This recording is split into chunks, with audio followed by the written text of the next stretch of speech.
Olá, boa noite a todos que estão aqui já nos acompanhando nesta live. Hoje faremos um encontro inédito, né? Reuniremos aqui representações dos 5 bancos federais, 5 bancos públicos federais.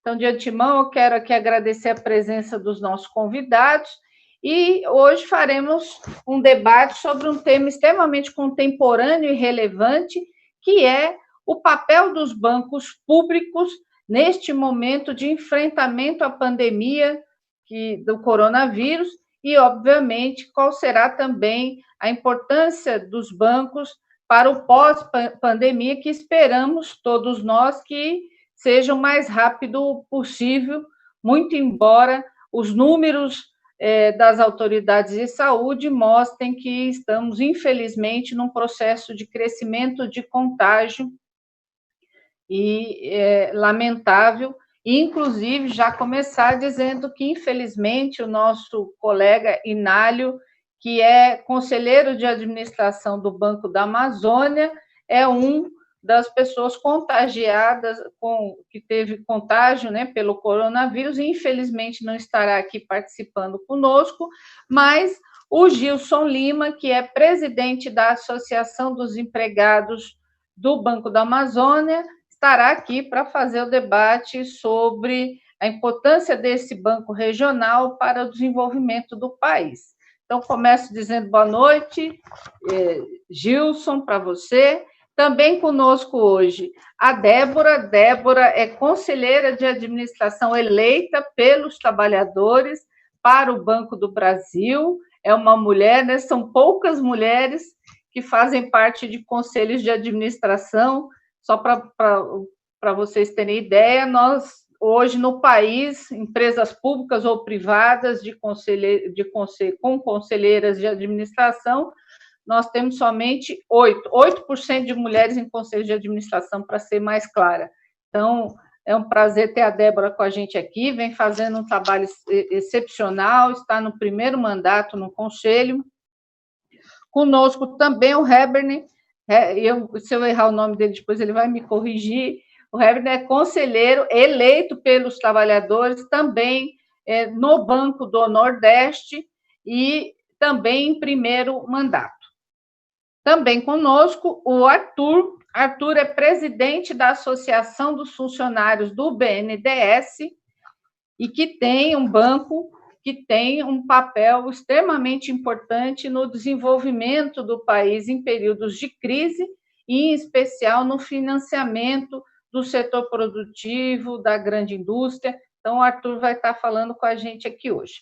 Antes de passar para os nossos convidados, eu queria só partilhar com vocês da importância desses bancos para o país. O Banco do Nordeste e o BNDES foram os dois criados em 1952. Na realidade, o BNDES foi criado como uma autarquia e só depois, em 1971, virou um dos principais agentes de desenvolvimento econômico do país. Os dois foram criados no segundo período do governo Getúlio Vargas, no período de um projeto de desenvolvimento para o país, que é lembrado, inclusive, até hoje, como um dos marcos históricos. O Banco da Amazônia, Gilson, eu já tive no Pará uma vez falando sobre os bancos públicos e me admirou profundamente a história, né? Porque é uma história muito diferente, né? O Banco da Amazônia, na realidade, a sua origem, antes dele ser um banco, ele foi na Segunda Guerra Mundial, nos anos 40, que uma parceria entre o governo brasileiro e o governo americano criou um banco para poder financiar a estação da borracha, a produção da borracha, até porque o mundo estava em guerra e você tinha o Brasil, né, que ainda tinha condições de fazer produção, e a borracha era essencial nesse processo. E só depois, então, em 1966, o banco vira o que é hoje, né, o Banco da Amazônia, público e brasileiro. E a Caixa Federal, a qual, ou melhor, antes de falar da Caixa, falar do BB, que é a instituição mais antiga que nós temos aqui, né? O Banco do Brasil tem aí 212 anos, é isso, Débora? 212 anos, e o Banco do Brasil é a primeira instituição financeira brasileira criada lá por Dom João VI. E a seguir vem a Caixa Federal, em 1861, fundada por Dom Pedro II, que já nasceu com cara de banco social, né? A Caixa já nasceu, e das operações no seu nascimento foi o fato de que a Caixa abria poupança para os escravos, para que eles depositassem ali parcos recursos com o intuito de comprar a sua alforria, muito embora, né, eu escrevi um livro sobre a Caixa, sou historiadora por formação, e eu fui pesquisar, e na minha pesquisa ficou claro que, na realidade, para os escravos abrirem a poupança, os seus senhores, né, as pessoas escravizadas, né, esse é o termo correto, os senhores tinham que autorizar, né, que era uma forma de manter o controle sobre os escravos, dado o fato de que as pessoas escravizadas, logicamente, fugiam, né? Então, uma história bem interessante. Então, nós temos aqui muita história ligada ao desenvolvimento do Brasil, e que foi fundamental, todos esses bancos, cada qual à sua maneira, fundamental para o crescimento e desenvolvimento e investimento em áreas sociais. E, nos últimos anos, profundamente atacados com o objetivo de descapitalizar ou privatizar. Então, nós falaremos um pouco sobre todos esses assuntos hoje. Mas eu gostaria de começar perguntando para os conselheiros presentes, a Débora, o Hebern, primeiro o Hebern, como vocês são nos conselhos de administração, sendo minorias, né? Porque no Brasil, para as pessoas entenderem, só se pode eleger um conselheiro nas empresas públicas, só para comparar, na Alemanha, que é um dos países mais avançados com relação a esse processo de democratização da gestão, praticamente metade dos conselheiros de empresas públicas ou privadas é eleito pelos trabalhadores. No Brasil, uma lei de 2010 garantiu a eleição de um só. Então, eu também, né, lá no Conselho de Administração da Caixa, somos minoria. Então, gostaria de começar perguntando o nosso amigo do Banco do Nordeste, nesse primeiro mandato, como é que é ser minoria, como é que é a atuação, como é que você atua lá no Conselho de Administração. Boa noite, Heber, seja bem-vindo. Boa noite, Rita. Boa noite, conselheiros, conselheira Débora. Boa noite, Arthur, Gilson. Boa noite aos colegas que estão acompanhando a gente aí. Rita, é sempre desafiador, né? Essa ideia de conselheiros no representante dos empregados, conselheiro de administração, para nós aqui do banco é bastante recente. Eu sou o segundo conselheiro eleito, então a gente ainda não tem um legado construído, então a gente vai, obviamente, abrindo caminhos. Então, havia uma expectativa muito grande, porque a gente estava assumindo o cargo no conselho exatamente no início do governo, né, do atual governo. Havia uma expectativa com relação a como seria a condução, como seriam as indicações dos membros independentes do Conselho, mas, felizmente, aqui no Banco do Nordeste, as indicações foram bastante técnicas. Eu fui muito bem recebido pelos membros, e a gente tem tentado construir uma relação harmônica, uma relação pacífica com todos os colegas. Os temas são muito interessantes, o banco está em plena ebulição, né, de desafios, já que assume aí um protagonismo na linha de microcrédito, e isso é muito importante nesse momento de crise, né? A gente sabe que essa parcela da população, ela sofre muito mais do que qualquer outro segmento, porque ela vive do giro diário, né, que ela gere nas suas atividades. Então, o banco tem um papel muito importante no fomento ao microcrédito. Somos basicamente pioneiros nesse segmento no país. Estamos aí em plenas reflexões para conseguir ampliar a nossa atuação nesse segmento. E no mais, a gente sempre tem uma certa dificuldade em ter alguns certos algumas ideias, né, que a gente tenta defender no Conselho. É muito constrangedor aquele aspecto da gente ter que se retirar da sala para aqueles temas que são ditos conflitantes, né? A gente não pode... Eu inclusive, tentei insistir nisso lá no Conselho, pedir parecer jurídico, para que eu, pelo menos, pudesse permanecer como ouvinte na sala, mas, infelizmente, ainda não conseguimos vencer essa batalha, não. Mas, no mais, cada dia um aprendizado e temos tentado contribuir e permanecer vigilantes com relação a todos os temas que dizem respeito aí à agenda dos trabalhadores, a qualquer tipo de ataque ou qualquer tipo de oportunidade também, que normalmente aparece a oportunidade de melhorarmos aí a situação, tanto do banco quanto dos funcionários. Muito bem, obrigada, Rebeca. Essa questão que você colocou é extremamente importante. A lei que garantiu a eleição de um conselheiro de administração, ela tem uma falha profunda, porque ela justamente limita a participação do conselheiro eleito em assuntos que envolvam pessoas, né?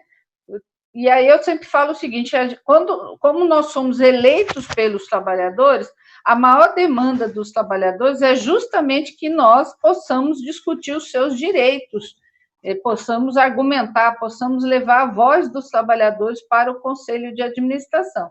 E nós fazemos isso, eu sei, eu faço, vocês fazem, mas com uma limitação. É isso mesmo, na hora que vai discutir plano de saúde, encarreiramento, fundo de pensão e uma série de direitos, nós, inclusive, não podemos nem participar como ouvintes, e nós somos aí convidados a sair, né, da reunião. Isso é importante as pessoas saberem disso, porque muitas vezes não sabem, e também, para resolver isso, tem que mudar a lei, e essa é uma luta que tem que ser feita. Sempre lembrando que eleger conselheiro de administração tem a ver com o Estado democrático de direito, né? E vem sendo tão ameaçado no momento que a gente vive. Então, quero passar aí para a Débora também comentar como é que é a atuação dela, lembrando que o Banco do Brasil, com certeza, é muito complexo, né? Porque você tem lá representantes dos acionistas minoritários e uma série de uma formatação, por exemplo, completamente diferente da Caixa, que é um banco 100% público. Então, eu gostaria de que você contasse um pouco para a gente, Débora, inclusive das suas dificuldades, né? Boa noite, Rita, Heberni, Arthur, Gilson. Boa noite a todo mundo que está na live, acompanhando aí, obrigada. Eu acho que tem uma parte disso que é bem complicada mesmo, da gente ser a única pessoa ali. Primeiro, assim, que já tem uma questão adicional de ser, muitas vezes, a única mulher da reunião. Toda a parte da reunião que é feita só com conselheiros, eu sou a única mulher, porque a gente não tem nenhuma outra conselheira escolhida que seja mulher, né? Também a gente tem um papel muito importante de, muitas vezes, fazer o contraditório mesmo na reunião do conselho, porque, obviamente, alguns temas ali vão na direção contrária, né, dos interesses dos trabalhadores, dos interesses dos nossos colegas, muitas vezes são ações ou assuntos que afetam na vida, no dia a dia das pessoas, em estruturas de agências, né? É realmente complicado a gente não poder ter que sair da reunião na sala, como vocês bem comentaram, e não é por isso que a gente deixa claramente de cobrar, né, do conselho várias posições e pedir esclarecimentos para vários assuntos que a gente sabe que influenciam no dia a dia nosso como funcionário mesmo, né? Eu acho que um ponto muito importante, muito relevante, é a gente ter sempre o apoio das entidades, dos sindicatos nesse sentido, porque o conselho, o presidente do banco, todos têm que saber que a gente não está lá sozinho, né, que a gente está lá representando, no meu caso, 90 mil pessoas, né, enfim, não estou lá, não é a Débora que está lá, é um corpo funcional de 90 mil pessoas e que tem que ser ouvido, que tem que ser respeitado. Então, sim, é uma luta diária. De fato, eu também tentei muitas vezes permanecer em reuniões, mesmo como ouvinte, porque... E até para a gente poder dar uma visão. Às vezes é engraçado, porque eles fazem toda a reunião sozinhos e depois eles vêm me perguntar o que eu acho de algum assunto. Se é esse o caso, por que não participar já, né? Por que não poder levar essa visão do funcionário, ainda que não tenha voto porque existe algum conflito de interesses, que eu acho bem relativo a essa questão, né, de conflito de interesses. Mas, se for o caso de não votar, ok, né, mas que deixe, pelo menos que a gente exponha como os funcionários estão vendo aquele assunto, quais que são as necessidades dos funcionários, que é realmente muito importante. É para isso que as pessoas nos elegem, né? Muito bem, Débora, obrigado. Nós contamos aqui hoje com o Arthur e com o Gilson, que são presidentes de associação de empregados do Banco da Amazônia e de funcionários do BNDES. Outro dia eu brinquei com o Arthur, que eu coloquei empregados, ele falou, não, é funcionários. Eu falei, então, nós temos uma cultura, é porque vem de funcionário público mesmo. O BNDES nasceu como uma... Não nasceu como banco, né? Nasceu dentro do governo, então, de fato, eram funcionários, e a gente carrega essa cultura, né? Mas eu quero perguntar primeiro para o Gilson, lembrando, viu, o pessoal que está acompanhando a gente, que o Inálio, conselheiro de administração eleito do Banco da Amazônia, que estaria conosco hoje, não pôde estar, porque, infelizmente, ele também, como uma parte, infelizmente, da população brasileira, está com coronavírus, se cuidando, está se tratando em casa, está bem, mas ele, então, indicou que o Gilson, que também representa os empregados, mas na associação, participasse aqui hoje. Então, Gilson, é um prazer recebê-lo. Eu queria saber um pouco sobre esse trabalho de vocês na associação e também sobre o Banco da Amazônia, que é um banco regional numa região tão delicada, né, que hoje, inclusive, um dos temas mundiais é a preocupação justamente com a região amazônica, né? Então, essa coisa do meio ambiente deve ser, com certeza, uma das preocupações de vocês, mas quero dizer bem-vindo para você falar um pouco do trabalho que vocês fazem, das dificuldades, como é que é esse trabalho da associação.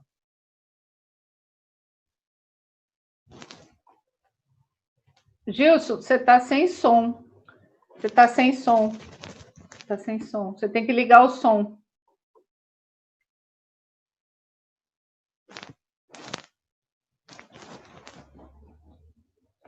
Ô, Gilson, você está sem o som. Seu som não está funcionando. Você precisa ligar.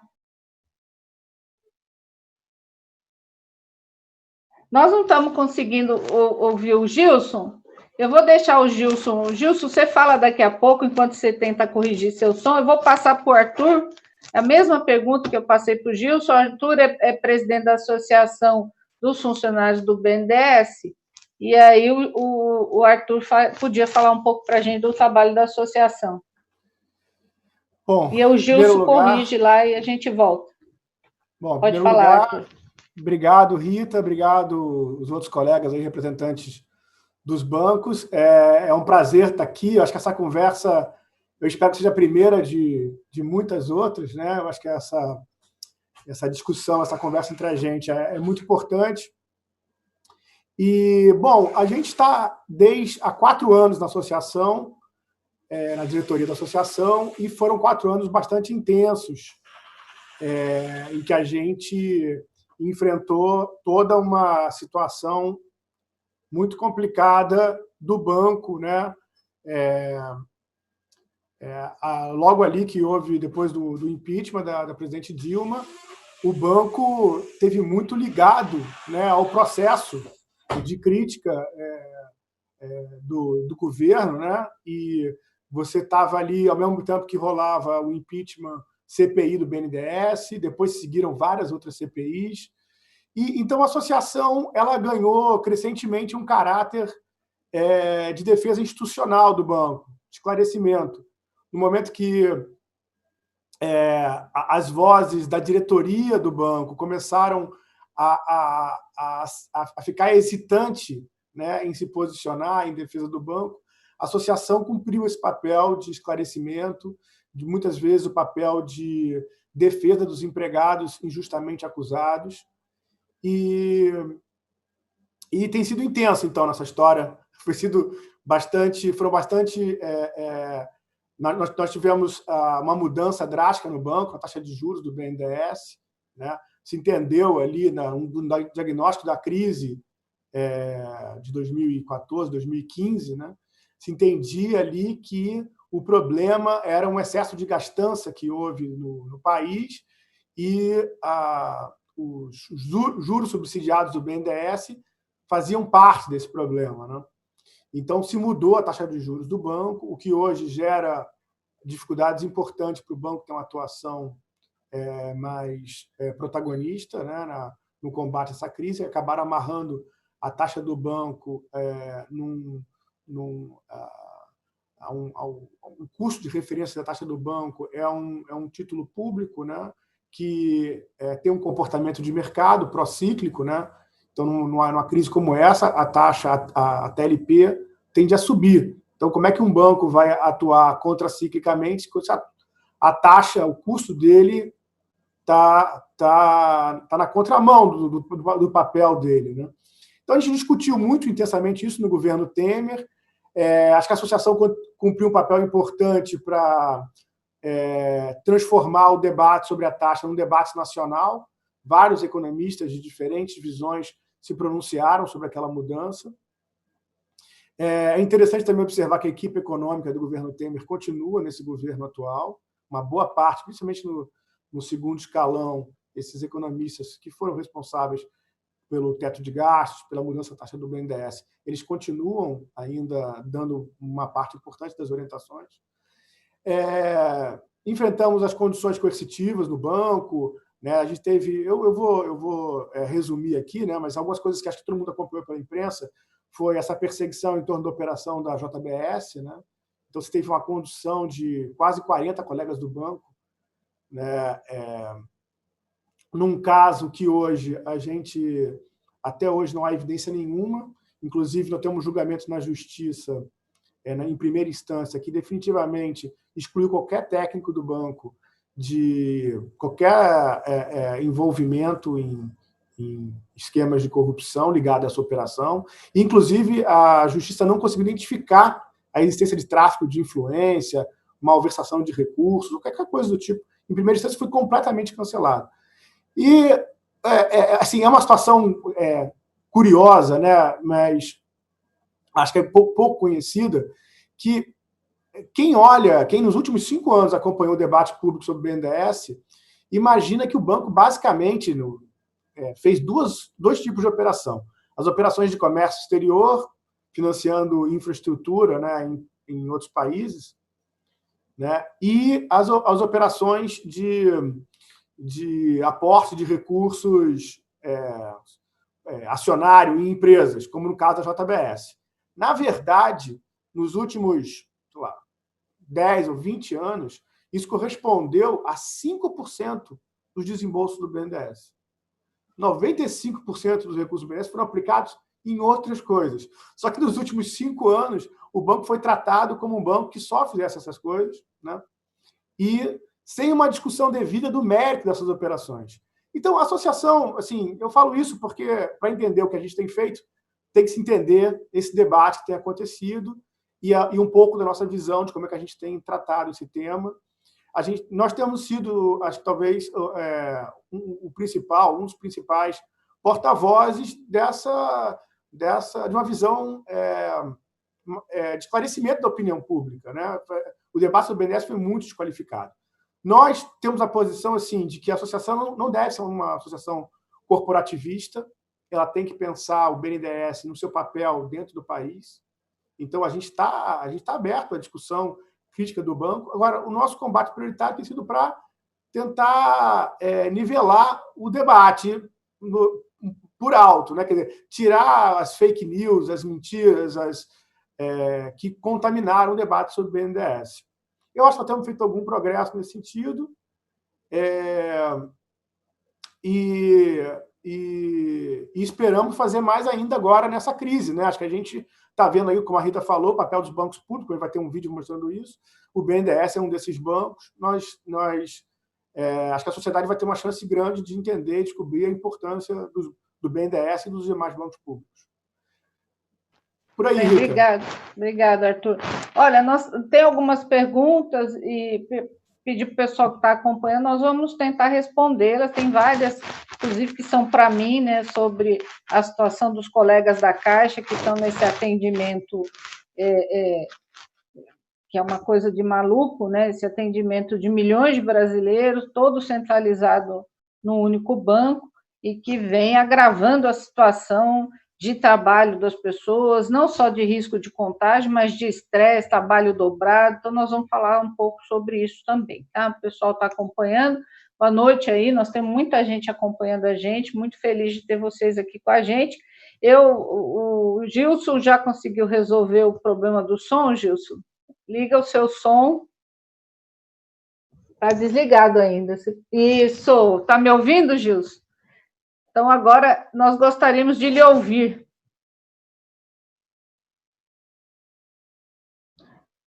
Não, a gente não está conseguindo te ouvir. Seu som não está baixo, Gilson? Vê se o seu som não está baixo, a gente não está conseguindo te ouvir. Você ligou o som, mas a gente não ouve. Não. A gente não está ouvindo o Gilson. Eu não... Gilson, a gente continua sem te ouvir. O que será? Tenta ver o som.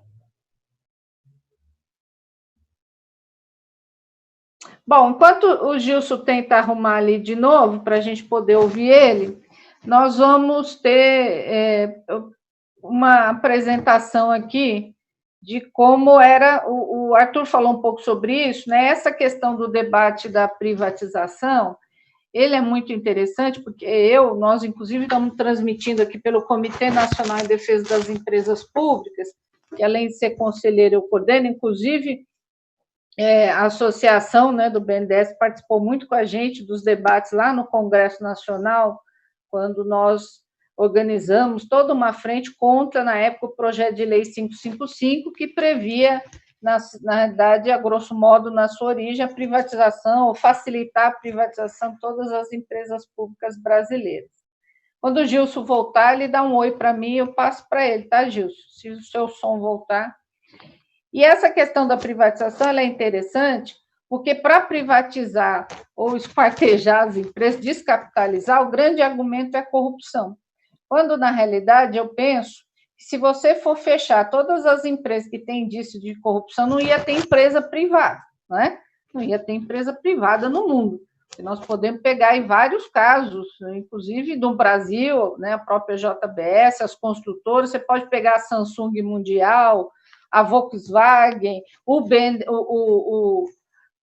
banco, vários bancos, né, denunciados por corrupção. Então, assim, a corrupção, o que você faz? Você aumenta a fiscalização, né, e tenta resolver o problema aumentando o processo de fiscalização e combatendo.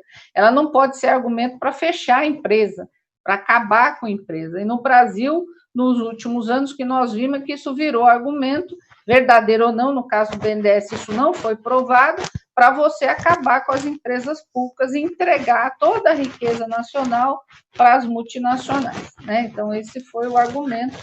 Então, de fato, é uma situação bastante complicada e um assunto que virou, você não pode nem discutir, né? Teve um período que você não conseguia discutir isso com racionalidade. Em alguns segmentos hoje continua não podendo discutir. Gilson, você já está com a gente?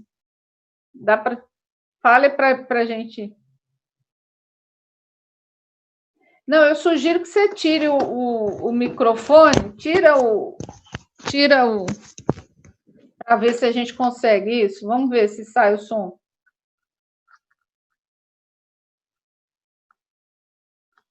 Não, está com algum problema. Tenta resolver, Gilson. Enquanto a gente continua, a hora que você resolver, a gente volta. Você continua sem som, ninguém está ouvindo, né?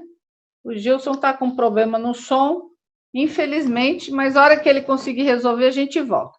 Bom, nós vamos colocar aqui, falando de privatização, quais eram as manchetes principais dos jornais quando, há um tempo atrás, antes da pandemia, né, as manchetes dos jornais com relação aos bancos públicos. Então, o pessoal está vendo aí na TV, né, Então, avança no Senado projeto que tira do BNB 40% do fundo constitucional, o governo privatizando, né, os projetos de anunciação, o BNDES tem que devolver 271 bilhões, quer dizer, a descapitalização do banco, o presidente do Banco do Brasil falando da privatização do BB, o cara assume o Banco do Brasil, tem a responsabilidade de cuidar do banco, e a primeira coisa que ele fala é que tem que privatizar. No caso do BNB e do BAS, a discussão sempre foi acabar com os fundos constitucionais, né, de desenvolvimento. Acabar com isso, obviamente, acaba com o papel público desses bancos. E, no caso da Caixa, o debate versou por primeiro abrir o capital, que é a Caixa dos bancos de varejo é o único que tem 100% público, né? O BNB, o BAS, o BB já são sociedades anônimas, o BNDES é um banco de desenvolvimento. Então, na Caixa sempre foi o debate nos últimos anos de tornar a Caixa SA e de também privatizar suas operações. Então, eu votei lá no Conselho contra todo o processo de privatização das operações e também contra a Caixa se tornar sociedade anônima, porque eu sempre digo, e quero falar com os nossos convidados aqui, mas que, para mim, tem uma coisa simples que explicita a diferença entre empresa privada e empresa pública. Eu sempre digo que a empresa privada olha o consumidor, e a empresa pública ela tem que olhar o interesse do cidadão e da cidadã. Esse, para mim, é o grande diferencial. Mas eu gostaria de perguntar para vocês o seguinte: os mesmos grupos que falavam dessa privatização, agora, 2, 3 meses atrás, nesse momento, estão aí falando da importância dos bancos públicos para o desenvolvimento. Você abre jornais, está lá os empresários dizendo, mas cadê o crédito, né, do BNDES? Cadê o crédito do Banco do Brasil, da Caixa que não chegou? Cadê o papel aí do Banco do Nordeste, do Banco do Amazonas, né? Cadê? Então, aqui vocês... como é que vocês justificam, na visão de vocês, qual é a justificativa para que esses mesmos grupos, os economistas, a grande imprensa, próprios alguns setores do governo, esses mesmos grupos que até outro dia diziam tem que acabar tudo, privatizar, veio a pandemia e agora dizem não, poxa, mas a Caixa é fundamental no atendimento à população, né? Então, como é que vocês veem isso? Vamos começar aí com a Débora. A Débora falar um pouco sobre isso para a gente. Oi, Rita. Eu acho que assim, a gente sempre teve um trabalho muito importante Funcionou. Então, acho que a gente sempre teve um trabalho muito importante em tentar conscientizar a população do papel dos bancos públicos, né? E justamente conscientizar para a gente defender contra esses ataques de privatização frequentes, enfim, que vinham tanto no sentido de vender partes das operações, que nem você falou, como de privatizar totalmente o banco, que o presidente do Banco do Brasil falou várias vezes, né, em várias ocasiões diferentes. O que eu acho que aconteceu e que mudou tanto é que agora, num cenário de pandemia, esses bancos aparecem fazendo um papel na sociedade extremamente essencial, né? Então, se você hoje continua falando, depois de toda essa atuação que os bancos estão tendo, da importância que os bancos estão tendo nesse momento, na vida das pessoas, na distribuição do auxílio emergencial, enfim, se colocando aí à disposição da sociedade, se você for hoje falar sobre isso, vão chamar a pessoa que fala isso de louco e a pessoa vai acabar recebendo muitos ataques, porque a população começa a perceber o quanto são essenciais os bancos. Não tem mais como você negar hoje a condição de que você precisa de bancos públicos, de que você não consegue fazer nenhum tipo de recuperação econômica, incentivo, auxílio. É uma série de coisas que você precisa dos bancos públicos para atuar, né? Coisas também que a gente vinha repetindo há muitos anos começam a ficar muito claras também, que é a tentativa de enxugar os bancos, de fazer processos de desligamento incentivado, né, de não ter contratações, e agora você chega num pico em que está sendo insuportável para os funcionários atenderem, funcionários que estão sendo agredidos em agências porque não tem a mínima condição de trabalhar, né?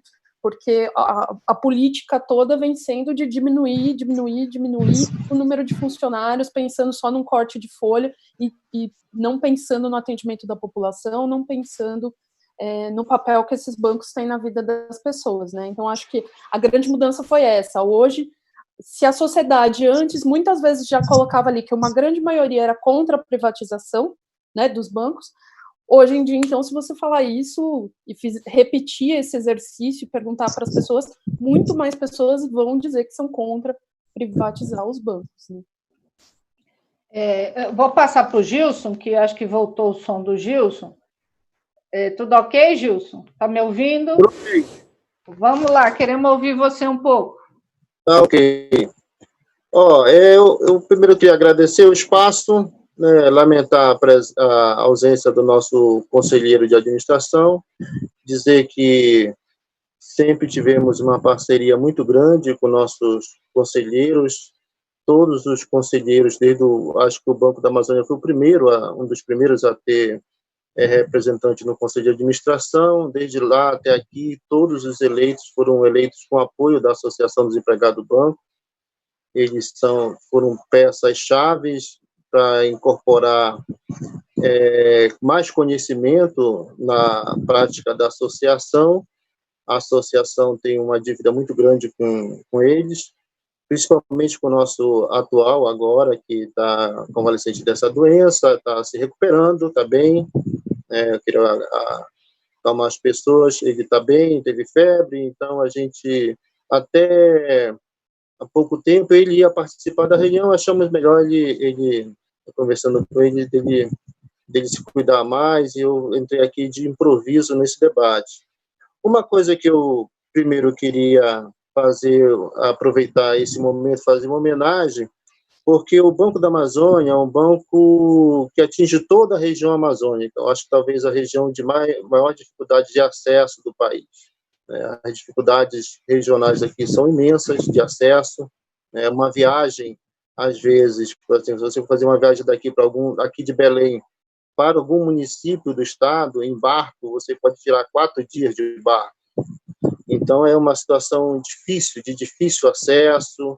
O Banco da Amazônia tem a maior contribuição sobre a questão do fomento na região, mais de 65% do fomento o Banco da Amazônia. O Banco da Amazônia consegue atingir o pequeno produtor, né, o pequeno agricultor familiar, as pequenas produções.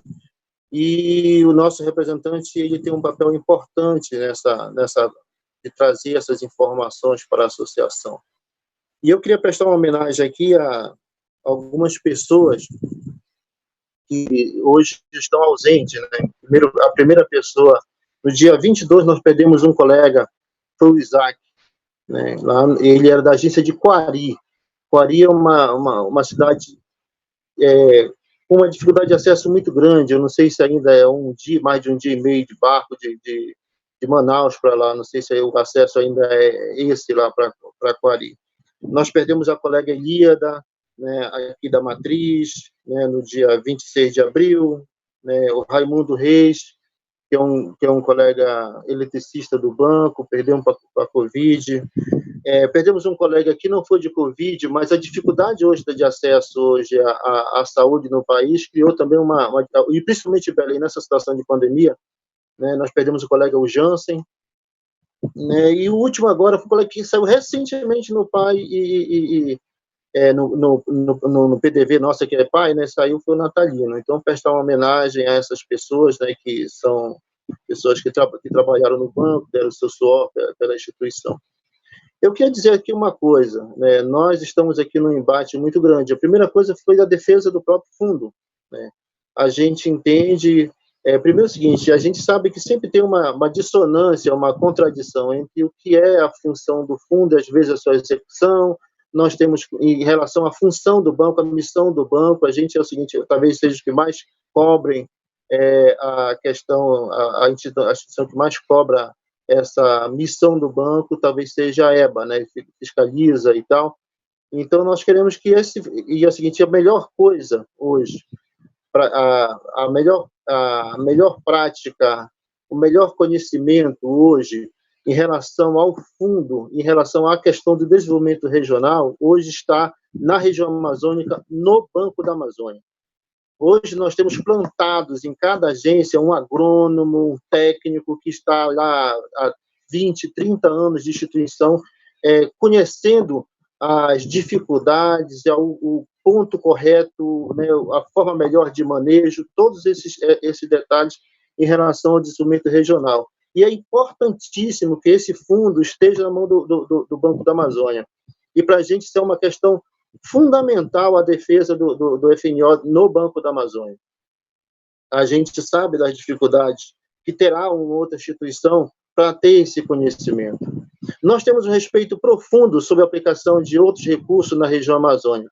Eu tenho contato com os técnicos da Caixa Econômica, e isso nós colocamos para o atual governador do estado, Helder Barbalho, quando ele era ministro do governo Temer, dizendo o seguinte, que ele estava com essa ideia de passar o FNO para outro banco, passar para o Banco do Brasil, para a Caixa, e nós colocamos um detalhe muito específico em relação a essas questões do conhecimento da região desenvolvido pelo Banco da Amazônia, quando nós tratamos da questão da política habitacional da Caixa Econômica aqui na região, quando os projetos habitacionais aqui são feitos no sul do país e não levam em consideração as questões regionais.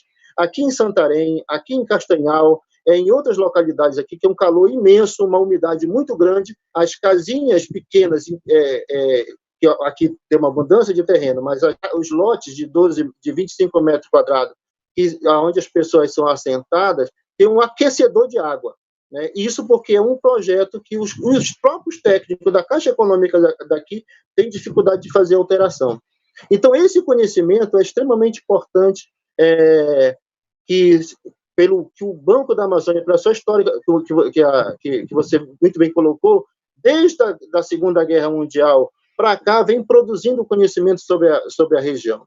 Né? E o agricultor, e inclusive o seguinte, a própria defesa do banco, no final da década de 90, do governo Fernando Henrique Cardoso, foram os movimentos de trabalhadores rurais, os sindicatos rurais que abraçaram o Banco da Amazônia para defender ele. Né? Então, acho que essa é a primeira coisa, enquanto Associação dos Empregados, que eu queria dizer. A segunda questão é que nós estamos travando uma batalha pesada em relação à questão da pandemia, principalmente em duas praças, três praças, Belém do Pará, Manaus e São Luís. Nós tivemos um enfrentamento muito grande, tivemos um diálogo intenso com o Banco da Amazônia, nós conseguimos colocar mais de 70%, quase 80% dos empregados para trabalhar ou em home office ou à disposição do banco. Fechamos as agências, o atendimento ao público, colocamos todas as pessoas com risco e as pessoas que coabitam com risco, as pessoas que têm companheiros na área de saúde, isso é uma questão importante, e as pessoas que têm filhos em idade escolar em casa, ou em home office ou à disposição, que foi um esforço muito grande. Outra batalha que nós tivemos agora é a seguinte, é a batalha da questão da higienização. Um alerta para os colegas do banco que estão escutando essa live, vai dizer o seguinte, você tem que fiscalizar o aspecto da higienização do seu local de trabalho, da defesa da sua saúde e da defesa da saúde dos clientes. Nós não podemos cair numa situação em que se encontra hoje a situação da Caixa Econômica, da dificuldade, eu sei da dificuldade dos sindicatos, de toda a luta, e dos próprios empregados em relação a atender, eu acho que é essencial atender a população, não podemos abrir mão disso, mas nós temos que atender com o máximo de segurança possível. E nós temos um embate, principalmente ainda com alguns empregados, com alguns gestores locais, que não conseguem compreender ainda, através principalmente desse discurso nocivo desse presidente da República, sobre que isso cria um efeito ainda em algumas pessoas, em relação à questão de ter cuidado com isso, de não desprezar essa pandemia, e aí nós encontramos essas dificuldades. Eu agradeço o espaço, né, à disposição aqui para qualquer outra pergunta. Obrigado, Gilson. Só aproveitar que você falou sobre os colegas que faleceram, dizer o seguinte: mesmo com os sindicatos muito organizados, os sindicatos bancários do país é um dos setores mais organizados, os sindicatos rapidamente conseguiram garantir equipamentos de segurança, né, para os bancários atuarem, conseguiram garantir que boa parte dos bancários ficassem home office, alguns no atendimento. Mesmo com essas garantias, o que nós estamos vendo hoje, em especial, e aí a imprensa toda está mostrando, na Caixa Federal, essas filas gigantescas, que nós estamos vendo é um risco dobrado para os empregados que estão na linha de frente, que não só o risco de contágio, mas também o estresse, a pressão pela qual estão passando, e também risco para essa população que se encontra nas ruas, e, obviamente, isso é fruto de problemas do gerenciamento, no planejamento desse benefício pelo governo federal, lembrando que esse benefício, na verdade, foi aprovado depois de uma pressão da sociedade, porque não era esse o objetivo do governo, e muito menos que fosse R$600, que já é um valor irrisório para uma família sobreviver. A proposta inicial era R$200. E essa calamidade pública está centralizada num banco, e eu, inclusive, venho dizendo que você poderia minimizar isso se isso fosse, por exemplo, distribuído entre os bancos de varejo que estão aqui, né? Esse atendimento não ficasse centralizado numa única instituição, embora a Caixa tenha expertise e capacidade, poderia dar conta, mas não num momento de normalidade. Nós não vivemos um momento de normalidade, né? 96 milhões de pessoas se inscreveram no benefício emergencial, 50 milhões receberam, e a outra parte até agora não teve retorno. Então, me solidarizar também com os colegas da Amazônia e dizer que eu venho recebendo mensagem especial de Manaus dos colegas da Caixa que, inclusive, sofreram violência, foram agredidos, né, tal o desespero das pessoas em Manaus e em outras regiões do país. De fato, a situação dos bancários que estão na linha de frente nesse momento é tão calamitosa quanto outras categorias que também precisam atuar nesse momento de pandemia. Mas eu quero passar para o Heberlin falar sobre a questão da importância do Banco do Nordeste neste momento da pandemia. Rita, fazendo até um gancho com a pergunta que você fez anteriormente ao pessoal aí, né, por que essa mudança de discurso, é interessante a gente perceber que quando a gente analisa, né, a história dos bancos oficiais no Brasil, é muito fácil a gente entender o porquê que o Estado brasileiro resolveu investir, né, participar, constituir essas empresas de atividade bancária. E é interessante caracterizar também que essa Constituição ela não foi por princípio de intervencionismo do Estado, não.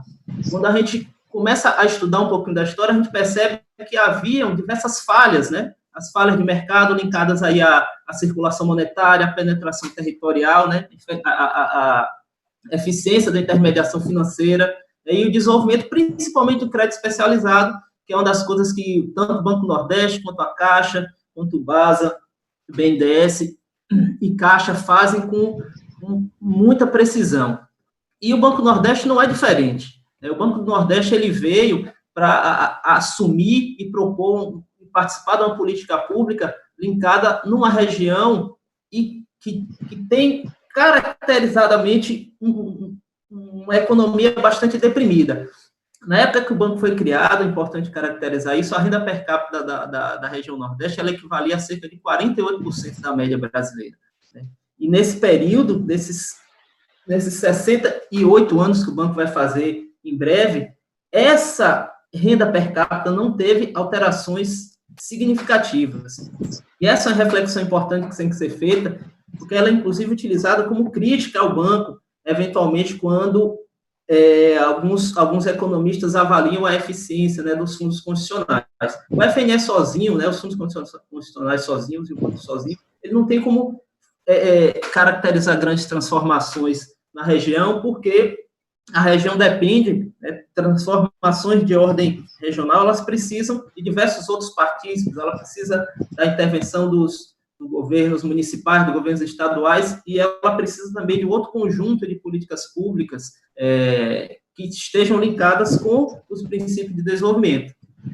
Então, o Banco do Nordeste, nesse período aí dessa crise, tem constituído de forma muito clara algumas dinâmicas para atender a sociedade.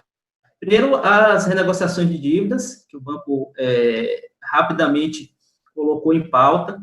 Então, hoje a gente consegue, de forma rápida, fazer renegociações via internet bank, os clientes não precisam necessariamente vir ao banco. Uma boa parte do nosso ativo a gente tem conseguido renegociar, os clientes demandando diretamente nos nossos aplicativos, nos nossos portais.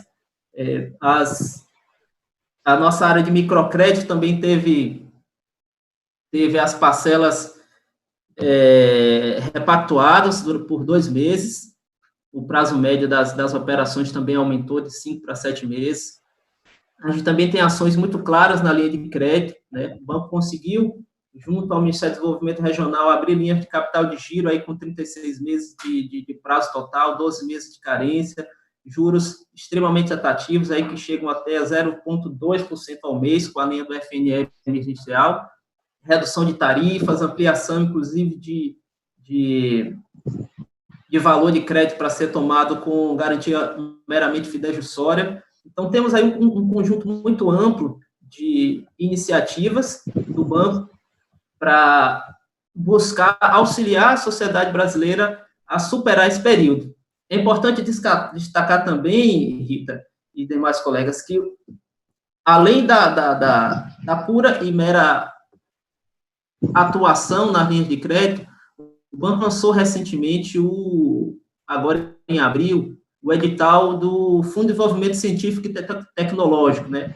É uma linha aí de créditos não reembolsáveis, na ordem de R$5 milhões, que tem um propósito de fomentar o desenvolvimento de soluções, né, que contribuam aí no combate à doença e aos seus efeitos junto à sociedade. Então, uma linha muito importante, o banco está agora na fase de análise dos projetos que foram inscritos, é um estímulo muito, muito importante para as instituições científicas e as empresas da região. Esse edital, ele atende a micro, pequenas e pequenas médias empresas, destacando que são recursos não reembolsáveis. Então, um resumo, né? Fora as medidas que o banco tem tomado, obviamente, em proteção aos clientes, em proteção aos seus funcionários. Desde fevereiro, o banco discute, né, as possibilidades, né, de expansão dessa doença. Então, a gente recebe orientações desde antes dos primeiros casos aqui no Brasil. Hoje, conseguimos ampliar nossa infraestrutura de TI e a diretoria garantiu que hoje a gente tem condições de colocar praticamente todos os funcionários em teletrabalho. Obviamente que isso não é possível e não é necessário, mas conseguimos aí nos estruturar para conseguir proteger a vida dos funcionários, proteger a vida dos clientes e continuar atendendo a população com o nível de prontidão que é necessário. Muito bem. Antes de passar para o Arthur, me corrigiram aqui, mandaram um recadinho para mim, dizendo que eu falei Banco do Amazonas e que é Banco da Amazônia, tá certo? Então, eu li e estou corrigindo aqui, Banco da Amazônia. Que a região amazônica é algo tão importante, né, que fica na mente da gente, mas, com certeza, o Banco BASA cumpre uma função fundamental também nessa questão do meio ambiente lá. Bom, antes de passar para o Arthur, eu quero mostrar, a gente estava falando antes e depois da imprensa, né? Mostramos aqui um quadro com manchetes falando da privatização, então agora nós vamos ver o quadro atual, né? O que está saindo aí nos jornais com relação aos bancos públicos e mostrar um pouco dessa contradição que a gente está tentando explorar. Então, hoje está aí, os bancos públicos se tornaram agora imprescindíveis, né? Então, o governo facilita empréstimo em bancos públicos, o Banco do Nordeste disponibiliza capital de juros, o acesso a crédito, né, os empresários cobrando facilitação do crédito por parte dos bancos públicos.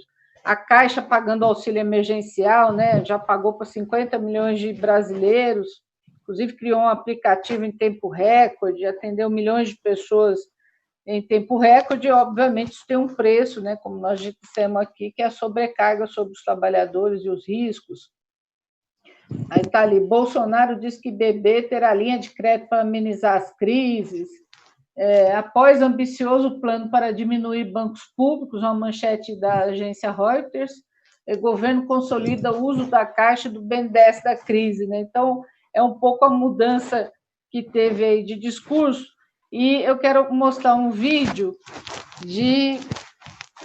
tem alguns segundos só, do jornalista da Globo, outro dia num programa, elogiando, inclusive, a Caixa Federal, falando da tecnologia social, como eu disse aqui, criado pela Caixa, agora no benefício emergencial. Vamos começar pelos Nós vamos colocar esse vídeo positivos. Para mostrar para as pessoas um pouco essa distinção, né? Tem um banco, uma tecnologia social muito avançada, chamada Caixa Econômica Federal. O trabalho da Caixa Econômica Federal, por mais problemas pontuais que existam, você fazer essa quantidade de bancarização seria uma operação assim, nível NASA para qualquer país. Então, primeiro, a sorte que o Brasil conta com um banco com essa tecnologia social, um banco público, que vai até um pouco contra a direção do discurso da equipe econômica do privatiza tudo, ou seja, mostrando que os extremos nunca são bons, né? Lógico, você não pode ter só banco estatal, nós já tivemos muito e tivemos problema, mas você também só ter banco privado, provavelmente não teríamos um banco com esse cadastro, com essa tecnologia de atender o pobre. Então, esse é o primeiro aspecto positivo.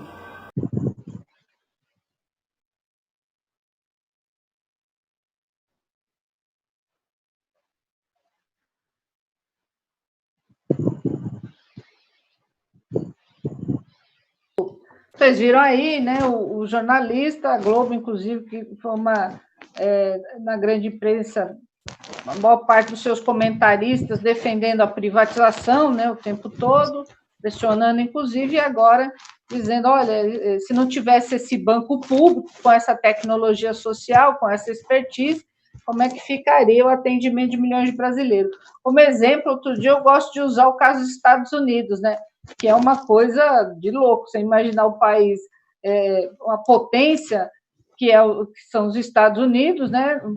Primeiro com o grau de pandemia colocado da forma como está, né? Também o descaso do governo lá com a questão da saúde, a saúde lá é toda privada, lá não tem SUS, né? Lá é tudo privado, o Brasil ainda tem o SUS, mesmo com todas os problemas causados pelos governos com relação a descapitalizar o SUS, deixar de investir, mas tem o SUS, lá não tem, e lá eles mandando cheque, né, para a casa da pessoa. Você não consegue imaginar um negócio desse, né? Um país que manda cheque, não tem um sistema bancário organizado, público, como tem o brasileiro, para poder criar um aplicativo e, mesmo com todos os problemas, pagar as pessoas.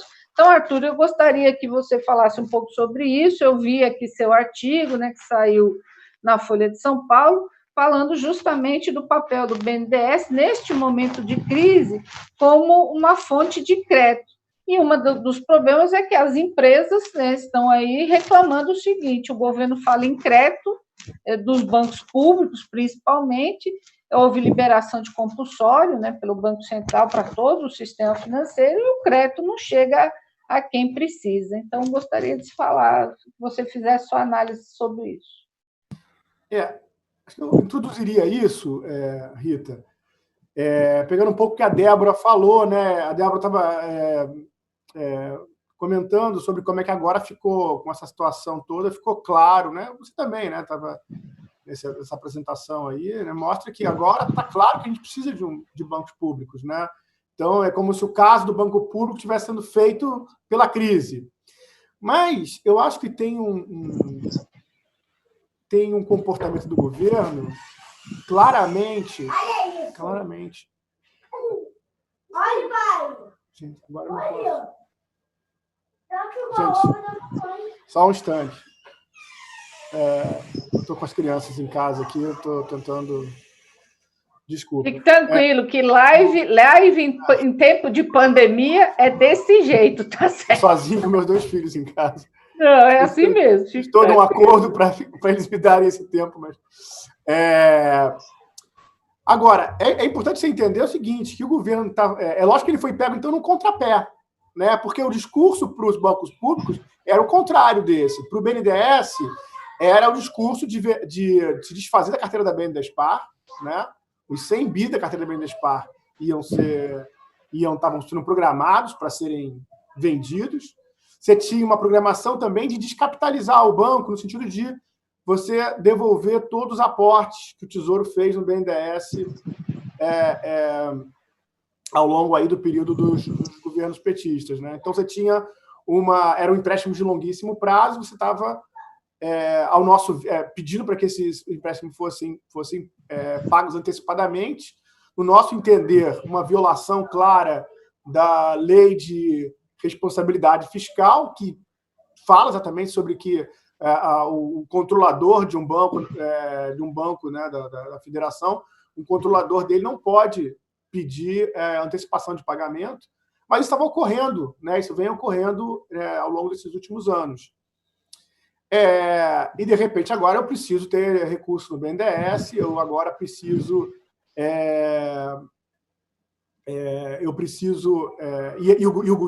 E finalmente a diretoria do banco assumiu isso, as devoluções têm que ser interrompidas, a venda da carteira da BNDESPar, os sinais de que ela está interrompida também, né? Quer dizer, seria uma coisa, assim, um escândalo tentar vender ações da BNDESPar com o mercado de ações em baixa, no meio da crise. Então, isso está interrompido também.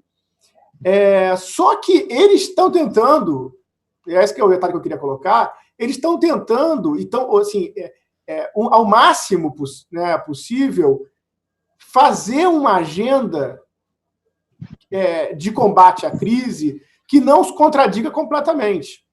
Então, por exemplo, apesar do papel dos bancos públicos, é muito claro nas ações que envolvem o BNDES, pelo menos, a tentativa de dar um papel muito destacado para os bancos privados. Então, há um discurso dos bancos públicos, mas há uma tentativa de se comandar essa crise e dar um papel para os bancos privados diferenciado. Isso eu acho que tem, inclusive, enrolado o governo para tomar medidas que tenham efeito mais imediato. Por exemplo, até agora, apesar do reconhecimento dos bancos públicos, não houve uma reunião de BNDES, Caixa Econômica e Banco do Brasil, para não falar dos bancos regionais. Não se apresentou uma coordenação, um projeto que envolvesse alguma organização de ação entre esses bancos. Essas ações são separadas. Na comunicação que teve em Brasília, por exemplo, eu me lembro que estava o Banco Central, o BNDES, a Caixa Econômica, mas o Banco do Brasil não estava presente. Nas linhas que o BNDES abriu para combater a crise, elas não contam com envolvimento nenhum dos outros bancos públicos. Os bancos de desenvolvimento regional, tampouco. Então, assim, eles têm que reconhecer o papel dos bancos públicos, mas é com dificuldade que eles fazem isso. E há também uma incapacidade de, então, usar esses instrumentos que o país possui. A Rita falou, os Estados Unidos não têm, nós temos. Mas eles diziam que não era para ter.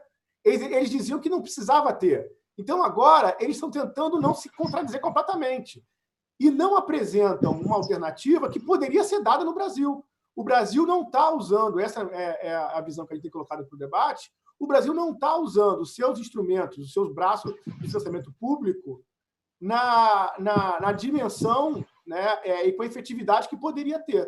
Porque a gestão da economia fazia um discurso diferente, acredita numa outra alternativa e na resposta à crise está refletindo esses vieses, né, dessa direção. Então, a gente vê, por exemplo, se eu vou condicionar, no caso do banco, o banco não tem agências, né? Então o banco ele opera, metade das operações são diretas, né? O banco contrata diretamente com com empresas, né? E aí são empresas maiores, e metade do desembolso do banco, mais ou menos, vai pela intermediação de outros bancos, né? Caixa Econômica, Banco do Brasil e os bancos privados. Nessa linha indireta, né, está tudo passando pelos bancos privados. E a reação dos bancos privados nessa crise, qual é? É de fugir de risco, é de correr para a liquidez. Então, é isso que acontece com a sua pergunta, Rito. As taxas que chegam para os empresários, elas são salgadas. Nós temos notícia que a linha, por exemplo, de 5 bi, né, que foi apresentada para pequenas e médias empresas do BNDES, está tendo boa saída. Agora, os custos são aí de 2 dígitos, 15%. Eu imagino que os empresários agora estão comprando tempo, né? Qualquer coisa, não dá muito para discutir, né, o custo, mas está sendo empurrado para os empresários um custo alto aí, porque as linhas do BNDES estão passando basicamente por bancos privados. E tá essa reclamação, tão o setor empresarial pedindo essa coordenação dos bancos públicos que eu estou falando aqui. No artigo da Folha, foram 2 artigos, né, eu tenho tentado mostrar assim, olha, o banco está agindo, o banco está na direção correta, mas numa escala insuficiente e de uma forma muito pouco ousada, né? Então, por exemplo, o banco abriu uma linha para a saúde, super importante. O BNDES tem expertise de agir na área de saúde. Mas demorou para isso acontecer, né? Então, foi apresentada uma linha de 2 bi, né, para o banco financiar respiradores, testes, e estão saindo financiamentos nisso. Mas, curiosamente, na primeira pronunciamento do presidente do BNDES, por exemplo, nenhuma referência foi feita a essa linha. A gente teve, inclusive, uma notícia que nos preocupou muito, né? A imprensa não explorou muito isso, mas nos preocupou muito, de que, inclusive, um projeto que envolvia o BNDES financiando a Fiocruz na produção de testes do coronavírus, né? O Brasil, como todo mundo sabe, sofre aparentemente muito mais que os outros países de falta de testes, né? Testes que não chegaram, dificuldade em produzir testes.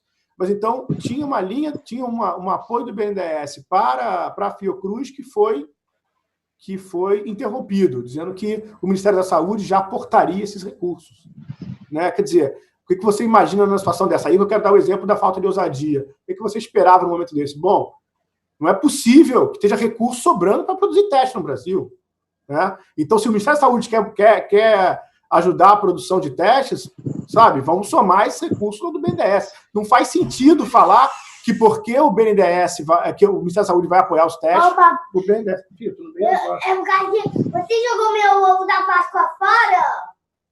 Filho, não joguei o seu ovo da Páscoa.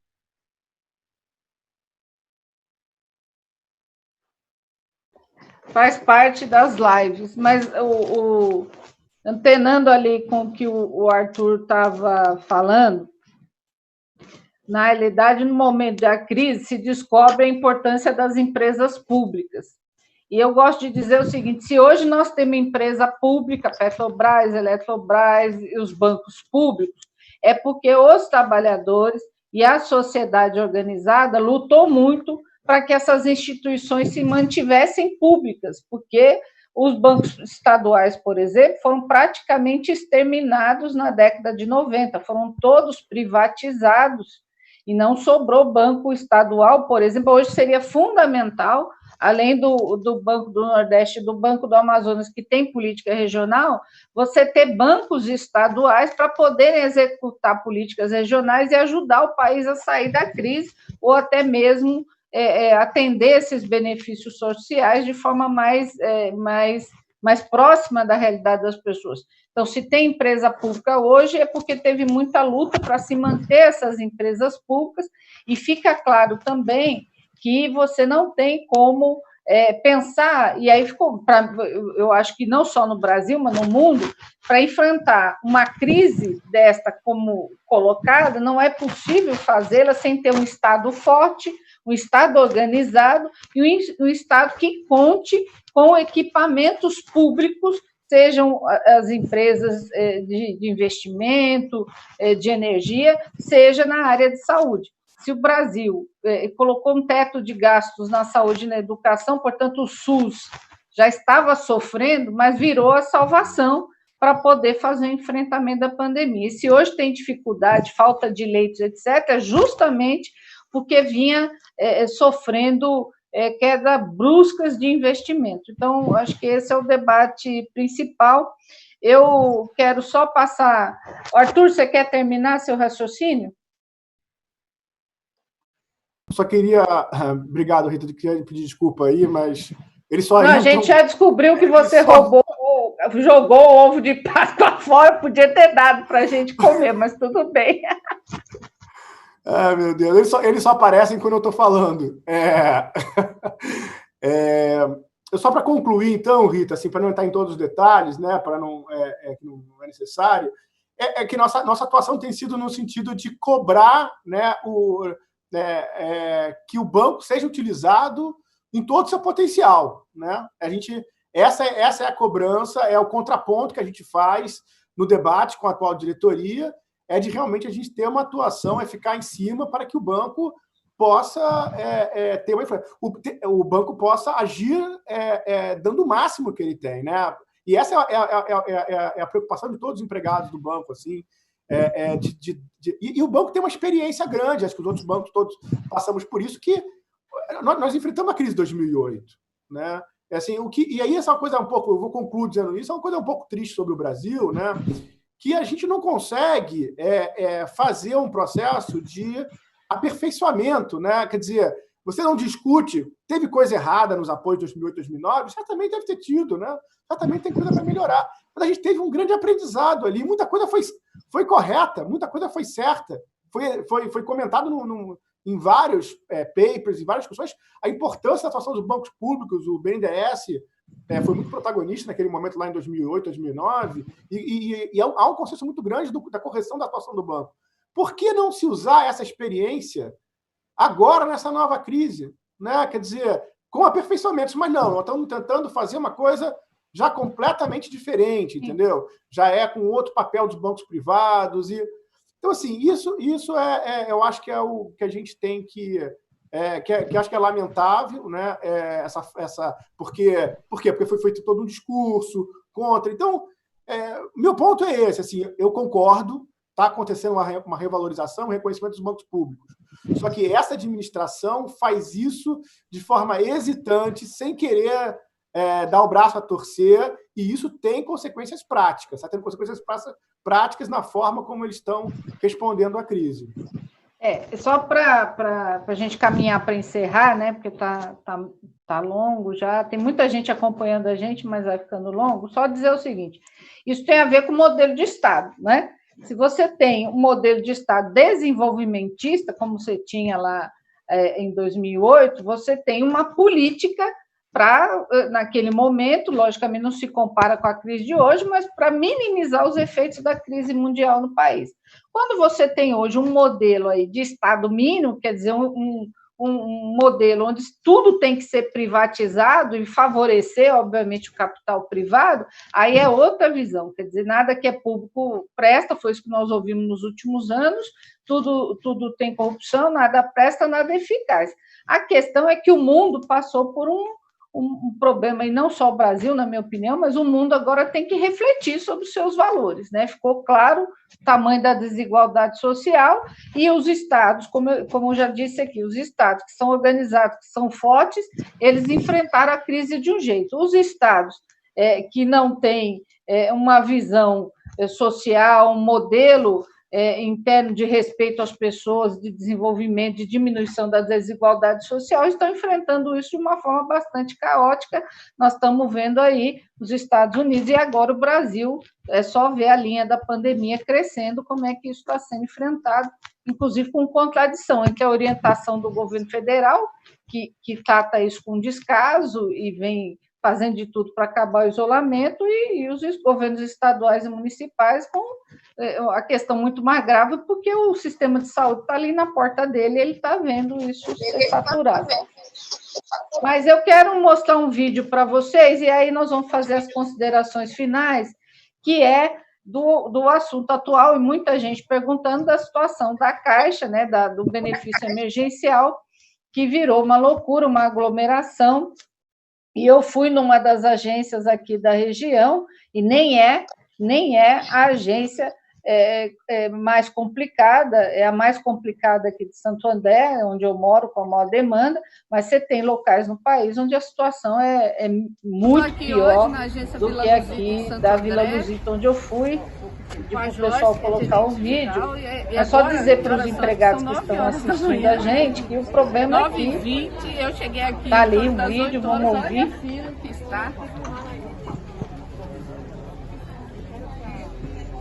E aqui na agência são quantos funcionários? 9 empregados, mas quantos estão atendendo? A gente está com 9. 9 empregados para atender uma região que tem muita gente em Santo André. E como vocês estão vendo, as pessoas se aglomeram, o que é um problema para o contágio. Então tem muita coisa para resolver ainda nesse atendimento das agências, tá certo? Os empregados estão se desdobrando, mas é uma situação bastante complicada.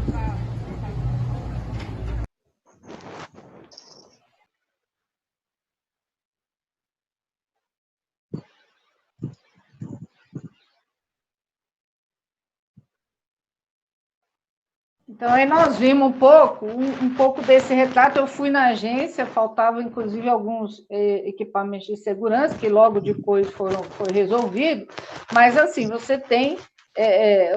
alguns empregados estão em home office, para quê? Para diminuir a circulação de pessoas, o nível de contágio. Por outro lado, essas pessoas nas filas, elas estão com problema. Onde está o problema? Está no Ministério, está no governo, porque você tinha que ter regras e parceria do governo federal com os governos municipais e estaduais para resolver o problema do cadastro, porque boa parte dessas filas são pessoas que não conseguiram ou se cadastrar ou têm problema no cadastro.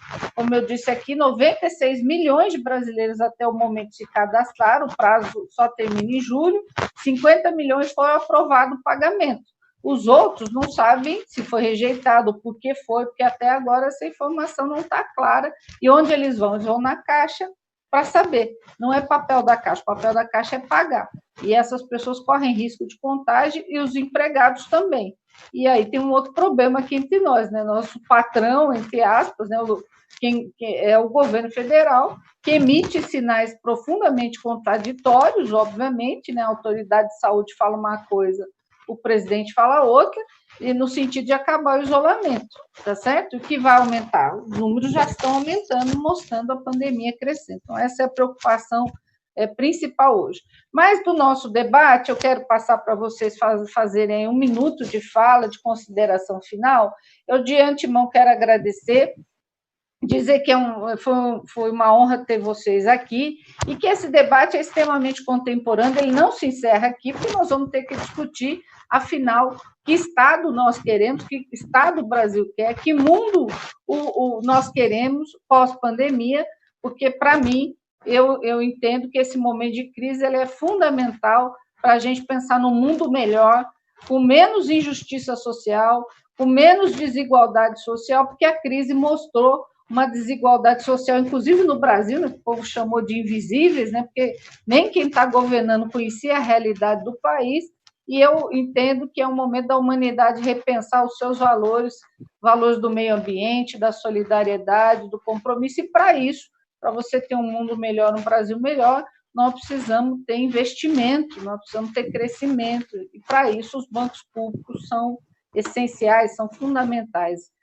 Só para terminar, dizer, lá na Alemanha, na França, inclusive, os bancos públicos estão tendo um papel fenomenal, os bancos de desenvolvimento agora, para os investimentos, para tentar minimizar os efeitos da crise, a crise colocada. Bom, para as considerações finais, vou passar para o Gilson, do BASA, do Banco da Amazônia, agradecendo a presença. E, Gilson, só as considerações finais com a gente aqui. Queria agradecer a participação, o convite, né? Vejo que muito em cima, né? Mandar um abraço para o Inálio, pela recuperação dele, espero que esteja tudo bem com ele. lamentar agora, infelizmente, eu abri agora uma informação que faleceu a mãe de uma empregada nossa aqui da nossa associação, da Marília, lamentar isso aí. Mandar um abraço para todos os empregados do Banco da Amazônia que estão assistindo a gente. Amanhã nós teremos outra live, onde vão participar também, vamos mandar o link para vocês. E agradecer, né, a todos vocês aí, aos nossos conselheiros dos outros bancos federais, dizer que nós estamos aqui na luta, tá? Se vocês precisarem, nós estamos aqui. Um grande abraço. Obrigado, Gilson. Grande abraço a Inálio também, que deve estar assistindo a gente. Débora, suas considerações, Débora. Obrigado pela presença, viu, de antemão. Obrigada, Rita. Queria agradecer essa oportunidade. Acho que como coordenadora do Comitê de Empresas Públicas, você sabe bem a importância que tem todas elas, não só os bancos, mas esse papel público fundamental. Eu acho que aquilo que o Arthur falou é bem, eu não sei se cabe para todos os bancos, mas para o Banco do Brasil cabe com certeza, porque a gente vê o governo com uma posição negacionista aí tanto no sentido de negar o vírus, as consequências, as mortes, enfim, e negacionista no sentido de admitir a importância dos bancos, e por isso tentar não usar eles, apostar no caos social, postergar pagamentos, enfim, é uma postura negacionista, né, porque para tentar manter essa coerência de que não se precisa dos bancos públicos, tentar enfraquecê-los, enfim, tentar fazer com que a sociedade não sinta necessidade dos bancos, ou que se volte contra os bancos, criar uma imagem ruim dos bancos públicos, né? Você vê isso, não existe a divisão do benefício, isso fica tudo em cima da Caixa, uma pequena parte também para o Banco do Brasil, mas que é feito de forma a criar o caos, né, e que o caos propicie essa destruição das empresas públicas, uma justificativa, né, dizendo que não existe eficácia, o que é uma mentira, né? A gente vê o empenho dos funcionários trabalhando em agências, até muitas vezes sem condições, porque não tem apoio para organizar. Você vê ali que é uma fila gigantesca no vídeo que você mostrou ali da Caixa, mas isso também tem acontecido. Tenho recebido relatos assim do Banco do Brasil em outros estados também, que isso acontece frequentemente, infelizmente, porque não existe informação suficiente que o governo dá.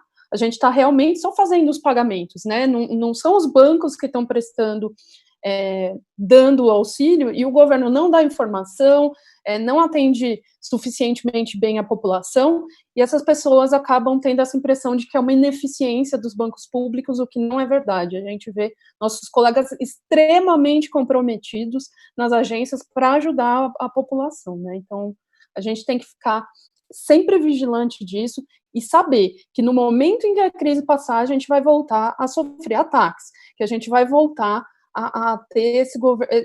A lógica desse governo ele não mudou, entendeu? É que agora eles não estão conseguindo mais empurrar tão facilmente essa lógica mentirosa para a população, porque a população foi pega ali, foi esfregado assim na cara de todos como que é importante a gente atuar nesse momento, né? Então é isso, obrigada. Obrigada a todos os colegas do Banco do Brasil também que acompanharam a live, vi alguns aqui online e mandando perguntas também. Então queria agradecer a todo mundo, os colegas de todos os bancos e a participação de todos aí. Obrigada, Débora. Ó, pessoal, se a gente faltou responder alguma questão, depois a gente manda aqui para os convidados e depois esse vídeo também vai estar disponível para o YouTube, tá certo? Heberney, será que eu falei certo, meu Deus do céu? Heberney, Rita. Fique tranquila, querida. É meu sotaque de paulista, viu? Meu sotaque de paulista.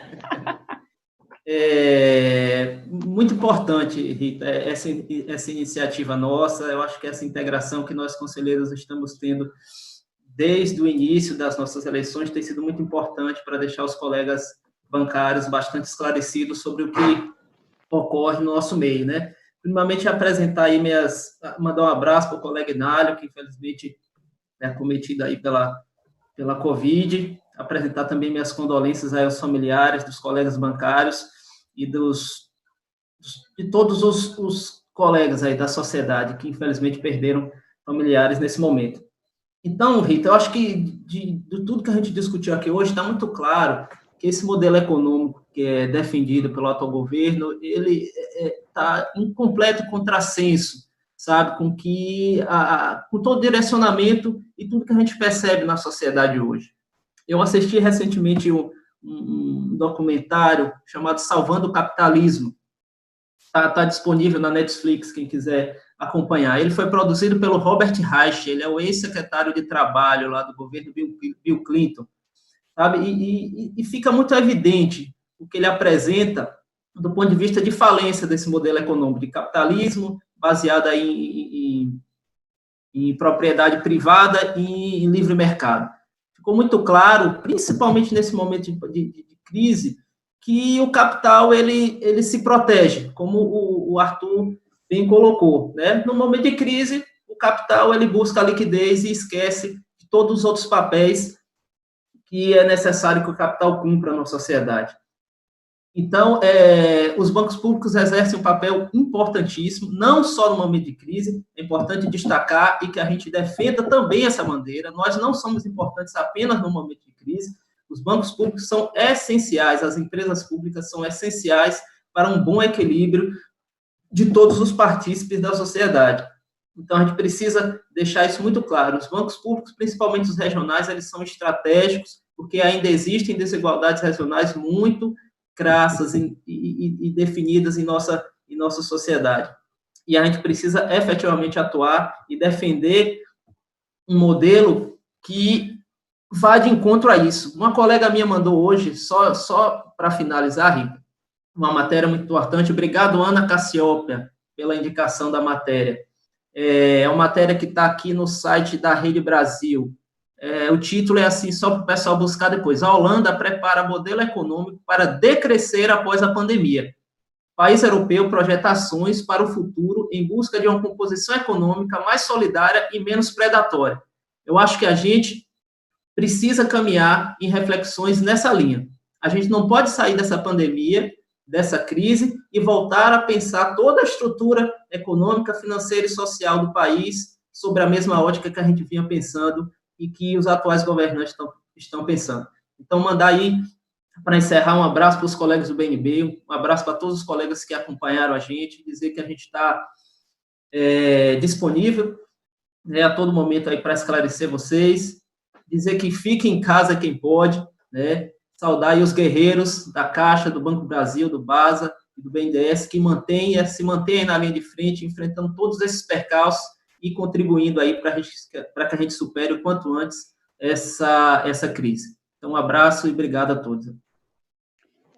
Só lembrar e destacar, vou passar para o Arthur destacar o que ele falou, que você não tem, nesse momento, nenhuma política de unificar toda essa rede pública para, de fato, ajudar o país a sair da crise ou até mesmo pagar o benefício emergencial e uma série de outras ações. Não só tem os bancos públicos, mas, por exemplo, os Correios têm agência no Brasil inteiro, mais até do que banco, e poderiam ser utilizados como um instrumento importante. Antes de passar para o Arthur, que nós vamos finalizar, só dizer uma coisa aqui, olha, nós queremos aqui homenagear todos os trabalhadores que hoje atuam na linha de frente, para que as pessoas possam ficar em casa, embora algumas pessoas estejam saindo do isolamento e como os números estão mostrando o crescimento da pandemia. Então, de fato, como as autoridades de saúde dizem, o único caminho viável é o isolamento, porque não tem remédio, não tem vacina, não tem nada. Mas homenagear aqui, então, os bancários que estão na linha de frente, os profissionais da saúde, entregadores, atendentes de farmácia, de mercado, etc., nossa homenagem aqui por essa dedicação e trabalho tão necessário, mas, obviamente, tem que trabalhar com todos os equipamentos de proteção, não é para ninguém dar uma de herói, tem que ter os equipamentos de proteção para trabalhar. Arthur, você fecha a nossa noite aqui hoje, agradeço muito sua presença, está com você. Que satisfação, muito obrigado, Rita. E queria agradecer já, além disso, agradecer pela sua iniciativa, acho que a live foi muito boa, eu como eu falei no início, eu espero que a gente volte a ter conversas como essa. Eu acho que os trabalhadores organizados dos bancos públicos podem ter um papel importante em em criar uma massa crítica, né, para a gente pensar uma atuação, como todo mundo aqui destacou, né, para além da crise, né, no período pós-pandemia, a gente pensar em propostas de atuação conjuntas que a gente acha que está faltando. Então, eu acho que a gente tem um papel importante disso, a gente tem um conhecimento de estar no local de trabalho, de conhecer os detalhes. Assim, a experiência que eu tenho, vocês também devem passar por isso, sentir isso. Você vê muitas vezes acadêmicos, né, estudiosos, que falam muito bons sobre muita coisa, mas quando falam de ações ou de métodos, de fundos, de como é que operam nossos bancos, eles erram, né? Porque tem detalhes, tem especificidades que quem trabalha nesses bancos conhece. Então, a gente tem esse privilégio. Então, a gente isso tem uma responsabilidade. Acho que a gente tem que ser capaz de articular isso em propostas. Tem também... Agora, isso pode ser feito coordenado com acadêmicos, né? A gente pode ser... Não somos nós isolados, mas nós somos uma vertente disso. Nós temos o poder de mobilizar os acadêmicos para desenvolver esses projetos. Então, eu acho que tem uma divisão de trabalho que faz sentido no Brasil. Assim, eu falo, além dos bancos regionais, a gente tem o Banco do Brasil com a missão na agricultura, a Caixa na habitação, o BNDES na indústria. Então, essa divisão de trabalho ela faz sentido. Acho que a gente tem que desenvolver isso, refletir. Nós temos um papel, então, de mobilizar. Eu acho que esse é um desafio para a gente, uma tarefa que se coloca para a gente aqui.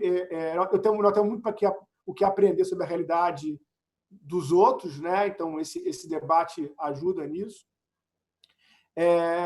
E eu acho também que tem uma ação nossa via Congresso, né? Acho que trazer o Congresso para esse debate. A gente tem tido iniciativas nesse sentido. Acho que a gente pode também se coordenar nesse trabalho dentro do Congresso Nacional, de levar essas discussões, de defender nossas pautas. Bom, e um debate e uma tarefa também de esclarecimento. E, lógico, paralelo a tudo isso, é uma tarefa de esclarecimento da opinião pública. Então, eu gostei muito de participar do debate. Parabéns, Rita, parabéns. Foi um prazer conhecer. Reberni, Débora, Gilson. Espero que nós tenhamos outra oportunidade de nos encontrar e debater os bancos e o país. Boa noite. Obrigado, pessoal. Obrigada a vocês e obrigada ao povo que aguentou a gente. A gente ficou aqui quase 1h30 e a gente vai falando, e tantos assuntos, né? Tão profundo, mas muita gente acompanhou a gente aí o tempo todo e depois isso vai ficar disponível aqui no Face e também nós vamos colocar no YouTube.